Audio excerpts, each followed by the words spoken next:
Hi. Well, what I got out here at the range today is a Colt Trooper. This is the original Trooper, not the Mark III or the Mark V. And this one is chambered in 38 Special. A lot of these were chambered in 357 Magnum, and some of them were chambered in 22 Long Rifle. The 22s are kind of rare. The 357s are probably the most common. These were made with either a 4 or 6 inch barrel. Of course, this is a 4 inch barreled one in 38 Special. Adjustable sights.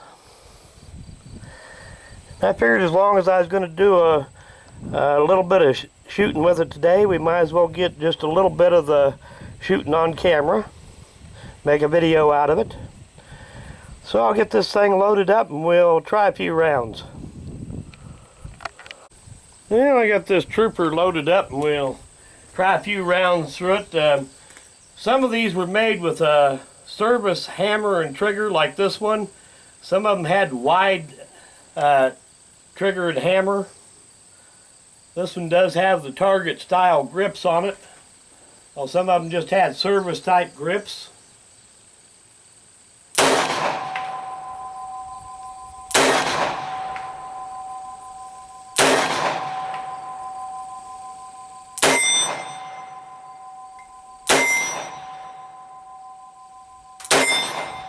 I kind of finally remembered where to hold with this gun.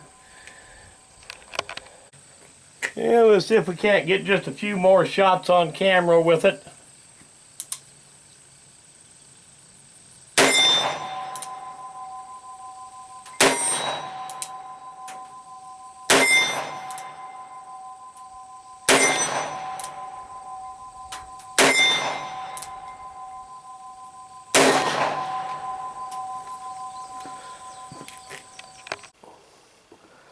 Well, the Colts of this era, 1960s and before, really were top-notch quality guns.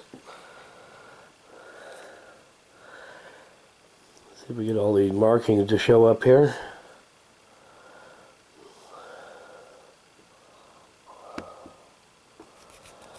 This particular one was made in 1965. And the majority of the Troopers were probably 357s. 38 Special was also fairly common, like this one. And they did make them in 22 Long Rifle, but those are kind of rare. These were made with both a 4 inch and a 6 inch barrel. Good adjustable sights on them.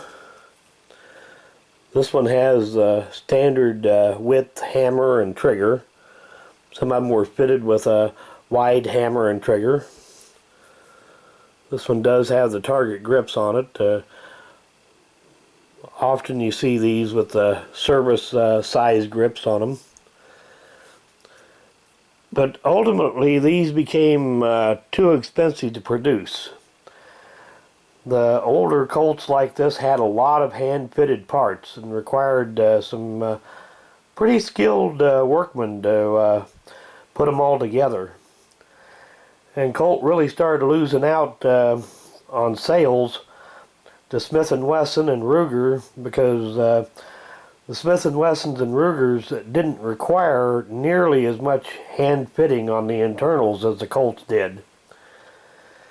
And then later on in the 70s, when the Colt went to making their, say, the Trooper Mark III, the Lawman Mark III, and some of those, they redesigned the lockwork so it didn't require so much hand fitting.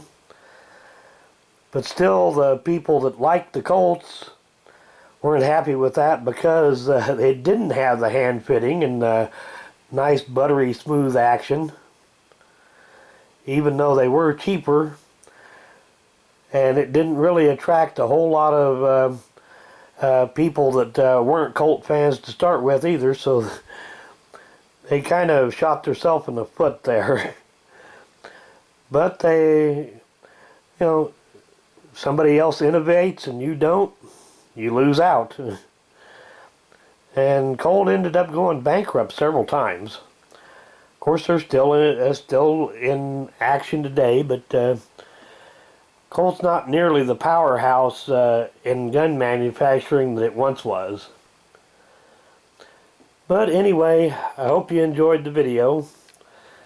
So, thanks for watching.